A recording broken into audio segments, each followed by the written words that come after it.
உலக அரசியல்ல ரொம்ப ஹாட்டா போயிட்டு இருக்கிற விஷயம் என்ன அப்படின்னா, ரஷ்ய அதிபர் விளாடிமிர் புட்டின் அவர்கள் 5வது முறையா ஜெயிச்சு ரஷ்யாவோட அதிபர் ஆக போறாரு அப்படிங்கிற ஒரு விஷயமும், இன்னொரு பக்கம் இந்தியாவில் நடக்க போற இந்த 2024 லோக்சபா எலெக்ஷன்ல பிரைம் மினிஸ்டர் நரேந்திர மோடி அவர்கள் வின் பண்ணி 3வது முறையா தொடர்ந்து பிரைம் மினிஸ்டர் ஆக போறாரு, பிரதமர் ஆக போறாரு அப்படிங்கிற ஒரு விஷயம் தான் ரொம்ப ஹாட்டா போயிட்டு இருக்கு. அந்த வகையில் ரீசெண்டாக நியூஸ் 18 அப்படிங்கிற ஒரு மீடியா, அந்த மீடியா சேனல் என்ன சொல்லியிருக்காங்க அப்படின்னா, இந்தியாவில் நடக்க போகிற இந்த 2024 இந்த எலெக்ஷனில் பிஜேபி அண்ட் அதன் கூட்டணி பார்த்தோம் அப்படின்னா பெரிய அளவில் வின் பண்ணுவாங்க அப்படின்னு சொல்லியிருக்காங்க. ஸோ அவங்களுடைய அந்த நியூஸ் 18 சர்வே பார்த்தோம் அப்படின்னா, ஒரு பக்கம் பிஜேபி அண்ட் என்டிஏ அந்த அலைன்ஸ்க்கு ஒரு பெரிய ஒரு மகிழ்ச்சியை ஏற்படுத்தியிருக்கு. இன்னொரு பக்கம் காங்கிரஸ் அந்த இந்தியா அலைன்ஸ்க்கு கொஞ்சம் ஒரு ஏமாற்றத்தை ஏற்படுத்தியிருக்கு அப்படின்னு தான் சொல்லலாம். அந்த வகையில் அந்த சர்வேல என்னதான் சொன்னாங்க அப்படின்னு பார்த்தோம்னா, நடக்க போகிற இந்த எலெக்ஷனில் 2024 எலெக்ஷனில் 543 தொகுதிகளில் கிட்டத்தட்ட இந்த லோக்சபா சீட்டில் 411 இடங்களை பிஜேபி அந்த பிஜேபியோடைய கூட்டணி கைப்பற்றும் அப்படின்னு இந்த சர்வேல சொல்லியிருக்காங்க. இன்னொரு பக்கம் காங்கிரஸ் அண்ட் காங்கிரஸுடைய கூட்டணி எவ்வளோ கைப்பற்றுவாங்கன்னா வெறும் 105 இடங்கள் தான் கைப்பற்றுவாங்க அப்படின்னு சொல்லியிருக்காங்க. ஸோ அந்த வகையில் பார்க்கும்போது இந்த சர்வே அப்படிங்கிறது ஒரே டைமில் நாடு முழுக்க இருக்கிற எல்லா மாநிலங்கள், அதாவது சின்ன சின்ன ஸ்டேட்ஸ்லேருந்து பெரிய பெரிய ஸ்டேட்ஸ்லேருந்து எல்லா இடங்கள்லையும் எடுக்கப்பட்டிருக்கு. அதில் பெரும்பான்மையாக எல்லா இடங்கள்லையும் பார்த்தோம் அப்படின்னா சில ஸ்டேட்ஸ் தவிர்த்து மீதி எல்லா இடங்கள்லையும் பிஜேபி தான் பெரிய அளவில் வின் பண்ணுவாங்க அப்படிங்கிற ஒரு சர்வே வந்திருக்கு. ஸோ இந்த சர்வே பற்றி தான் நம்ம பார்க்க போகிறோம் இந்த வீடியோவில். ஸோ தொடர்ந்து பார்த்துக்கிட்டே இருங்க. எல்லா ஸ்டேட்லேயும் என்னென்ன நிலவரம் அப்படிங்கிறத இந்த ஒரு வீடியோலேயே ரொம்ப ஷார்ட்டாக நம்ம பார்க்க போகிறோம். ஸோ வாங்க வீடியோக்குள்ளே போகலாம். ஜென்ரலாக சர்வே அப்படிங்கிற ஒரு விஷயத்தை நம்ம சாதாரணமாக கேஷுவலாக கடந்துட்டு போக முடியாது. ஏன்னா நிறைய எலெக்ஷன்ஸில் சர்வே அப்படிங்கிற ஒரு விஷயம் ப்ரெடிக்ட் பண்ண மாதிரியும் வந்திருக்கு, இல்லை ப்ரெடிக்ட் பண்ணத மாதிரியும் ஃபெயிலாகவும் போயிருக்கு. ஸோ அந்தளவுக்கு சர்வே அப்படிங்கிற ஒரு விஷயம் பெரிய ஒரு ரோலை கிரியேட் பண்ணியிருக்கு எலெக்ஷன்ஸ் டைமில்.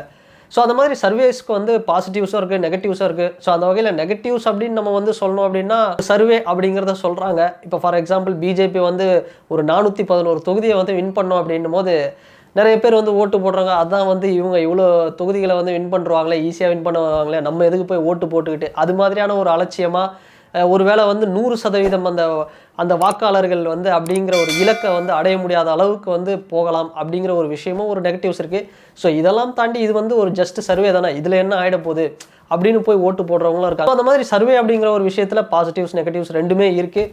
ஸோ இந்த சர்வே நியூஸ் 18 சர்வே என்ன சொல்லுது அப்படின்னு பார்த்தோம்னா, ஃபஸ்ட்டு நம்ம பார்க்க போகிறது என்ன அப்படின்னா, உத்தரப்பிரதேஷ் இந்தியாவிலே ஒரு பெரிய அதிக தொகுதிகள் இருக்கிற ஒரு பெரிய ஸ்டேட்டு. ஸோ அதில் பார்த்தோம்னா மொத்தம் இருக்கிறது ஒரு 80 தொகுதிகள். இதில் 77 தொகுதிகளில் பிஜேபி அதன் கூட்டணி வின் பண்ணுவாங்க பெரிய அளவில் அப்படின்னு இந்த சர்வேல சொல்லியிருக்காங்க. அண்டு மற்ற இருக்கிற 3 இடங்களில் 2 இடங்களில் இந்தியாவுடைய அலைன்ஸ், அதாவது காங்கிரஸுடைய கூட்டணி வின் பண்ணுவாங்க. மீதி இருக்கிற ஒரு தொகுதியை மற்ற கட்சிகள் வின் பண்ணுவாங்க அப்படின்னு சொல்கிறாங்க. அண்ட் வெஸ்ட் பெங்கால் மேற்கு வங்கத்தை பற்றி பார்த்தோம் அப்படின்னா, அங்கேயும் பிஜேபியுடைய அந்த கூட்டணி தான் பெரிய அளவில் வின் பண்ணுவாங்க அப்படின்னு சொல்லியிருக்காங்க. கிட்டத்தட்ட ஒரு 25 இடங்களை கைப்பற்றுவாங்க. அதே மாதிரி காங்கிரஸுடைய அந்த இந்தியா அலைன்ஸ் 17 இடங்களை வின் பண்ணுவாங்க அப்படின்னு சொல்லியிருக்காங்க. அண்ட் அடுத்ததாக பார்க்க போகிற ஸ்டேட் என்ன அப்படின்னு பார்த்தோம்னா மத்திய பிரதேஷில் பார்த்தோம் அப்படின்னா பிஜேபி அதனுடைய கூட்டணி அப்படிங்கிறது 28 இடங்களை கைப்பற்றுவாங்க அப்படின்னா, இந்தியாவுடைய அலைன்ஸ் அப்படிங்கிறது ஒரு சீட்டு வின் பண்ணுவாங்க அப்படின்னு சொல்லியிருக்காங்க. கிட்டத்தட்ட மத்திய பிரதேஷ்லேயே பிஜேபியுடைய அந்த கூட்டணி தான் பெரிய அளவில் வின் பண்ணுவாங்க, லீட் பண்ணுவாங்க அப்படின்னு சொல்கிறாங்க. அண்டு கர்நாடகா பொறுத்த வரைக்கும் பார்த்தோம் அப்படின்னா, அங்கேயும் பிஜேபி தான் பெரிய அளவில் வின் பண்ணுவாங்க அப்படின்னு சொல்லப்படுது. 25 சீட்டை வின் பண்ணுவாங்க. அண்டு காங்கிரஸுடைய கூட்டணி அப்படிங்கிறது ஒரு 3 சீட்டை வின் பண்ணுவாங்க அப்படின்னு சொல்கிறாங்க. ஸோ கிட்டத்தட்ட பார்த்தோம் அப்படின்னா, இந்தியாவில் இருக்கிற ஒரு பெரிய பெரிய ஸ்டேட்ஸில் எல்லாமே பிஜேபி அந்த கூட்டணி அப்படிங்கிறவங்க தான் பெரிய அளவில் லீட் எடுக்கிறாங்க இந்த சர்வே பொறுத்த வரைக்கும். அண்ட் அடுத்ததான் நம்ம பார்க்க போகிற ஸ்டேட் என்னன்னா பீகாரில் பார்த்தோம் அப்படின்னா மொத்தம் இருக்கிறது ஒரு 40 தொகுதிகள். இதில் 38 தொகுதிகளை பிஜேபி அண்ட் என்டிஏ அவங்களுடைய கூட்டணி வின் பண்ணுவாங்க அப்படின்னா, காங்கிரஸுடைய கூட்டணி அப்படிங்கிறது ஒரு 2 இடங்களை வின் பண்ணுவாங்க அப்படின்னு தான் சொல்லப்படுது. அண்ட் நெக்ஸ்ட் பார்த்தோம் அப்படின்னா மகாராஷ்டிராவில் பார்த்தோம்னா 48 தொகுதிகள் மொத்தம் இருக்குது. அந்த 48 தொகுதிகளில் கிட்டத்தட்ட 41 தொகுதிகளை பிஜேபி என்டிஏ அந்த கூட்டணி வின் பண்ணுவாங்க அப்படின்னா, ஒரே ஒரு சீட்டு மட்டும் காங்கிரஸுடைய அந்த கூட்டணி வின் பண்ணுவாங்க அப்படின்னு சொல்லப்படுது. அண்ட் நெக்ஸ்ட் நம்ம பார்க்க போகிற ஸ்டேட் அப்படிங்கிறது தமிழ்நாடு பொறுத்த வரைக்கும் பார்த்தோம் அப்படின்னா, இந்த ஒரு இடத்துல தான் பிஜேபி அந்த கூட்டணி அவங்களுடைய கூட்டணி கொஞ்சம் சரிவை பார்க்குறாங்க. ஏன்னா மொத்தம் இருக்கிற இடங்களில் ஒரு 30 இடங்களில் காங்கிரஸுடைய கூட்டணி வின் பண்ணுவாங்கன்னா, ஒரு 5 இடங்களில் தான் பிஜேபியோட கூட்டணி கைப்பற்றுவாங்க அப்படின்னு சொல்லப்படுது. தமிழ்நாட்டை பொறுத்த வரைக்கும் பிஜேபி அந்த கூட்டணி அவங்களுடைய கூட்டணி அப்படிங்கிறது கொஞ்சம் சரிவில் தான் இருக்காங்க அப்படின்னு சொல்லலாம். நம்ம பார்க்க போகிறது பார்த்தோம் அப்படின்னா குஜராத்தில் மொத்தம் இருக்கிறது ஒரு 26 தொகுதிகள். அந்த 26 தொகுதிகளையும் பார்த்தோம் அப்படின்னா பிஜேபி சாலிடாக கைப்பற்றுவாங்க அப்படின்னு வந்து இந்த சர்வேல வந்து சொல்கிறாங்க. அண்ட் நெக்ஸ்ட் நம்ம பார்க்க போகிற ஸ்டேட் அப்படிங்கிறது பஞ்சாப். பஞ்சாப் பார்த்தோம் அப்படின்னா மொத்தம் இருக்கிற தொகுதிகள் 13. அதில் வந்து காங்கிரஸுடைய கூட்டணி தான் வந்து பெரிய அளவில் வின் பண்ணுவாங்க அப்படின்னு சொல்லப்படுது. காங்கிரஸுடைய கூட்டணி வந்து ஒரு 7 இடங்களுக்கு வந்து கைப்பற்றுவாங்க அப்படின்னா, பிஜேபியுடைய கூட்டணி அப்படிங்கிறது ஒரு 3 இடங்களும், ஆளுங்கட்சியான ஆம் ஆத்மியை வந்து பார்த்தோம்னா வெறும் ஒரே ஒரு இடத்த மட்டும் தான் கைப்பற்றுவாங்க அப்படின்னு சொல்லப்படுது. மற்ற தொகுதிகள்லாம் வந்து அதர் இண்டிபெண்ட் கட்சிகள் வந்து கைப்பற்றுவாங்க சுயேட்சையா அப்படிங்கிற ஒரு விஷயமும் வந்து சொல்லியிருக்காங்க. பஞ்சாபை பொறுத்த வரைக்கும் பார்த்தோம் அப்படின்னா இந்த ஒரு இடத்துல வந்து காங்கிரஸ் வந்து ஒரு பெரிய ஒரு லீட் எடுக்கிறாங்க. நெக்ஸ்ட் நம்ம பார்க்க போகிற ஸ்டேட் வந்து ஒரு சதர்ன் ஸ்டேட், அதாவது கேரளா. கேரளா வந்து பார்த்தோம் அப்படின்னா மொத்தம் இருக்கிறது ஒரு 20 தொகுதிகள். இதில் வந்து பார்த்தோம்னா இந்தியாவுடைய அந்த காங்கிரஸ் அந்த இந்தியா அலைன்ஸ் வந்து பார்த்தோம்னா ஒரு 14 தொகுதிகளை வந்து வின் பண்ணுவாங்க. அண்ட் மார்க்சிஸ்ட் அவங்களுடைய அந்த கூட்டணி அப்படிங்கிறது ஒரு 4 தொகுதிகளும், பிஜேபி வந்து ஒரு 2 தொகுதிகளை வந்து வின் பண்ணுவாங்க அப்படின்னு சொல்லப்படுது. அண்ட் நெக்ஸ்ட் பார்த்தோம் அப்படின்னா இன்னொரு சதர்ன் ஸ்டேட்டாக இருக்கிற ஆந்திர பிரதேஷ். ஆந்திர பிரதேஷ் பொறுத்த வரைக்கும் மொத்தம் இருக்கிறது வந்து ஒரு 25 தொகுதி. இந்த 25 தொகுதிகளில் ஒரு 18 இடங்களை வந்து பிஜேபியுடைய கூட்டணி, அதாவது பிஜேபியுடைய அந்த என்டிஏ கூட்டணியில் யார் யார் வராங்க அப்படின்னா, சந்திரபாபு அவர்களுடைய தெலுங்கு தேசம் பார்ட்டியும், நடிகர் பவன் கல்யாண், அரசியல் தலைவர் பவன் கல்யாண் அவர்களுடைய அந்த ஜனசேனா கட்சியும் வந்து இந்த கூட்டணியிலே இருக்காங்க. ஸோ இவங்க வந்து பார்த்தோம் அப்படின்னா மொத்தமாக வந்து ஒரு 18 தொகுதிகளை வின் பண்ணுவாங்க அப்படின்னும், மீதி இருக்கிற 7 இடங்களில் ஜெகன்மோகன் அவர்களுடைய ஒய்எஸ்ஆர் காங்கிரஸ் அந்த கட்சி வந்து வின் பண்ணுவாங்க அப்படின்னு சொல்லப்படுது.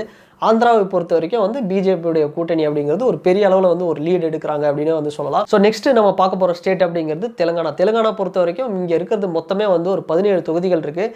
இதில் வந்து பார்த்தோம் அப்படின்னா இந்த ஒரு ஸ்டேட்டில் காங்கிரஸுக்கும் பிஜேபிக்கும் வந்து ஒரு பெரிய அளவில் வந்து ஒரு இழுப்பறி அப்படிங்கிறது வந்து நம்ம எதிர்பார்க்கலாம். அதாவது ஒரு க்ளோஸ் கால்ஸ் அப்படிங்கிறது வந்து ஓரளவுக்கு பெரிய அளவில் இந்த இடத்துல வந்து ஒர்க் ஆகுது. ஏன்னா பிஜேபி அப்படிங்கிறவங்க ஒரு அந்த அலையன்ஸ் அப்படிங்கிறது ஒரு 8 இடங்களை வின் பண்ணுறாங்க. காங்கிரஸுடைய கூட்டணி இந்தியா அலையன்ஸ் அப்படிங்கிறது ஒரு 6 இடங்களையும், அண்ட் பிஆர்எஸ் அதாவது சந்திரசேகர் ராவ் அவர்களுடைய கட்சி பாரதிய ராஷ்டிரிய சமிதி அந்த கட்சி பார்த்தோம் அப்படின்னா ஒரு 2 இடங்களை வந்து கைப்பற்றுவாங்க அப்படின்னு வந்து சொல்லப்படுது. ஸோ அடுத்து நம்ம பார்க்க போகிற ஸ்டேட் அப்படிங்கிறது ஜார்க்கண்ட். ஜார்க்கண்டில் மொத்தம் இருக்கிற தொகுதிகள் வந்து 14 இருக்குது.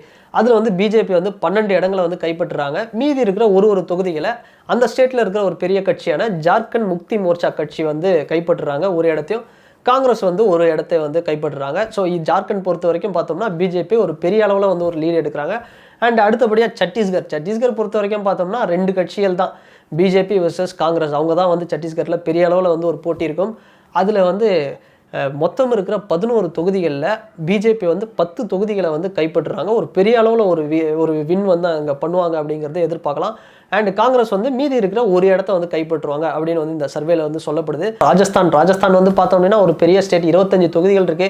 அங்கே 25 தொகுதிகளும் வந்து பிஜேபி தான் கைப்பற்றுவாங்க அப்படின்னு சொல்லப்படுது. அண்ட் ஒடிஷா பார்த்தோம் அப்படின்னா ஒடிஷாவில் இருக்கிற 21 தொகுதிகளில் பிஜேபி வந்து அங்கேயும் வந்து 13 தொகுதிகளை வின் பண்ணுவாங்க. மீதி இருக்கிற தொகுதிகளை வந்து பிஜு ஜனதா தளம் அந்த கட்சி வந்து வின் பண்ணுவாங்க அப்படின்னு சொல்லப்படுது. அண்ட் அசாமில் இருக்கிறது மொத்தம் 14 தொகுதிகள். அதில் வந்து 12 தொகுதிகளை வந்து பிஜேபி வின் பண்ணுவாங்க. மீதி இருக்கிற ஒரு தொகுதிகளில் அங்கே இருக்கிற அசாமில் இருக்கிற சின்ன சின்ன பார்ட்டிஸ் வந்து வின் பண்ணுவாங்க அப்படிங்கிற ஒரு விஷயமும் வந்து இந்த சர்வேல சொல்லப்படுது. அண்ட் இதையும் தாண்டி இன்னும் சில ஸ்டேட்ஸ்லாம் நம்ம பார்த்தோம் அப்படின்னா, ஹரியானா மாதிரியான ஸ்டேட்ஸ்லாம் பார்த்தோம் அப்படின்னா மொத்தம் இருக்கிறது 10 இடங்கள். அதில் வந்து பிஜேபியே வந்து அந்த 10 இடங்களை வின் பண்ணுவாங்க அப்படின்னும், டெல்லி மாதிரியான இடங்களில் வந்து மொத்தம் இருக்கிற 7 தொகுதிகளை வந்து பிஜேபி வின் பண்ணுவாங்க அப்படின்னும், இமாச்சல் பொறுத்த வரைக்கும் மொத்தம் இருக்கிற 4 தொகுதியை வந்து பிஜேபி தான் வின் பண்ணுவாங்க அப்படின்னு வந்து சொல்லப்படுது. மொத்த அளவில் வந்து பார்த்தோம் அப்படின்னா இந்த சர்வே என்ன சொல்கிறாங்க அப்படின்னா, மெஜாரிட்டியாக சின்ன ஸ்டேட்ஸ்லேருந்து பெரிய ஸ்டேட்ஸ்லேருந்து எல்லா இடங்கள்லையும் வந்து பிஜேபி தான் வந்து பெரிய இடத்துல வந்து ஒரு லீட் எடுப்பாங்க அப்படின்னு சொல்லப்படுது. அதாவது 411 தொகுதிகளை வந்து கைப்பற்றுவாங்க அப்படின்னா, காங்கிரஸுடைய அந்த கூட்டணி அப்படிங்கிறது 105 தொகுதிகளை வந்து கைப்பற்றுவாங்க. அதாவது 543 லோக்சபா சீட்ஸில் கிட்டத்தட்ட பிஜேபி காங்கிரஸ் இந்த 2 கட்சிகள் வந்து 516 இடங்களை வந்து பிடிக்கிறாங்க.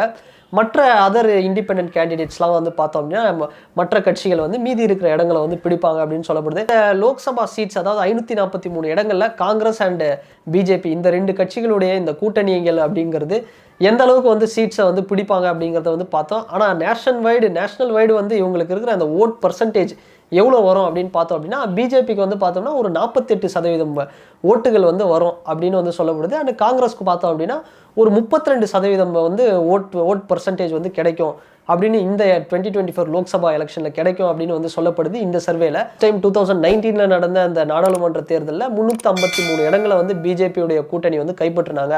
ஸோ இந்த வாட்டி வின் பண்ணுவாங்க, அதை விட கம்மியாக தான் வருவாங்க அப்படின்னு தான் வந்து சொல்லப்படுது ஒரு 2 வருஷம் முன்னாடி. ஆனால் கடந்த 2 வருஷத்துக்கு அப்புறம் வந்த சர்வேக்களில் பார்த்தோம் அப்படின்னா போன தடவையை விட அதிகமாக கொஞ்சம் வருவாங்க.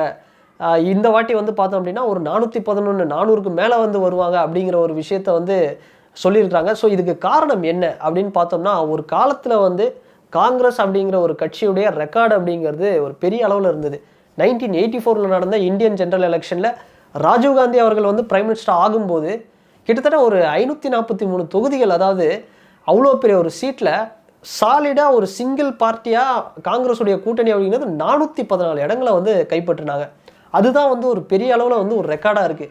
ஸோ அந்த ரெக்கார்டை வந்து டேலி பண்ணுற அளவுக்கு வந்து இன்றைக்கி பிஜேபி வந்து ஒரு 411 தொகுதிகளை வந்து கைப்பற்றுவாங்க அப்படின்னா, இங்கே வந்து நம்ம ஒரு விஷயத்தை பார்க்கணும். என்ன அப்படின்னா, பிஜேபிக்கு வந்து ஒரு ஸ்ட்ராங்கான ஒரு அப்போசிஷன் இல்லை அப்படிங்கிறது இந்த இடத்துல வந்து நம்ம சொல்லி ஆகணும். ஏன்னா பிஜேபியில் வந்து இவர் தான் பிரைம் மினிஸ்டர், இதுதான் அப்படிங்கிறத வந்து தெளிவாக சொல்லிட்டாங்க. ஆனால் காங்கிரஸ் பொறுத்த வரைக்கும் யார் பிரைம் மினிஸ்டர் அப்படிங்கிற ஒரு விஷயமே வந்து ஒரு குழப்பத்தை வந்து உண்டாக்குது. சப்போஸ் வந்து வின் பண்ணாங்க அப்படின்னா ராகுல் காந்தி அவர்கள் வந்து பிரைம் மினிஸ்டரா, இல்லை காங்கிரஸ் கட்சியுடைய தலைவர் மல்லிகார்ஜுன கார்கே அவர்கள் வந்து ஒரு பிரைம் மினிஸ்டராக வருவாரா? ஸோ இது மாதிரியான ஒரு விஷயங்கள்லாம் வந்து ஒரு பெரிய ஒரு குழப்பத்தில் போயிட்டுருக்கு. ஸோ இது மாதிரியான ஒரு விஷயங்கள் ஒரு பக்கம் போனாலும், இன்னொரு பக்கம் வெஸ்ட் பெங்கால் அண்டு பஞ்சாப் இது மாதிரியான இடங்களில் ஆம் ஆத்மி, திரிணாமுல் காங்கிரஸ் இது மாதிரியான கட்சிகள் வந்து காங்கிரஸுடைய அலையன்ஸ்க்கு வந்து சப்போர்ட் பண்ணாலும் கூட, சில ஸ்டேட்ஸில் பஞ்சாப்லலாம் பார்த்தோம் அப்படின்னா காங்கிரஸும் ஆம் ஆத்மியும் இன்னும் வந்து ஒரு எதிர் அணியில் தான் இருக்காங்க.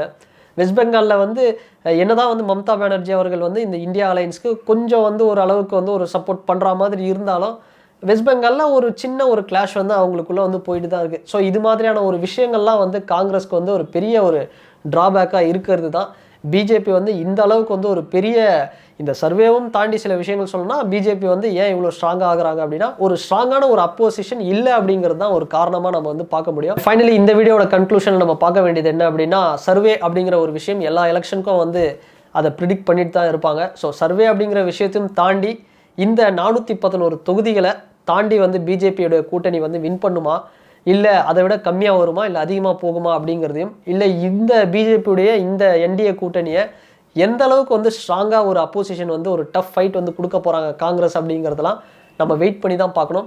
ஸோ இந்த சர்வே News18 இந்த சர்வே பிஜேபியுடைய அந்த 411 தொகுதிகள், அந்த பிஜேபி கூட்டணியுடைய 411 தொகுதிகள் வெற்றி அப்படிங்கிறதையும், காங்கிரஸுடைய அந்த கூட்டணியுடைய ஒரு 105 தொகுதிகளுடைய வெற்றி அப்படிங்கிறத நீங்கள் வந்து இந்த சர்வேவை எப்படி பார்க்குறீங்க அப்படிங்கிறத இந்த கமெண்ட் செக்ஷனில் மறக்காமல் வந்து நீங்கள் கமெண்ட் பண்ணுங்கள். உங்கள் கருத்துக்களை வந்து பதிவிடுங்க. அண்ட் இந்த வீடியோ உங்களுக்கு பிடிச்சிருந்தால் லைக் பண்ணுங்கள், ஷேர் பண்ணுங்கள், கமெண்ட் பண்ணுங்கள், சப்ஸ்கிரைப் பண்ணுங்கள். அண்ட் வேறு ஒரு வீடியோவில் வேறு ஒரு கண்டென்ட்டில் நான் உங்களை பார்க்குறேன். பாய்.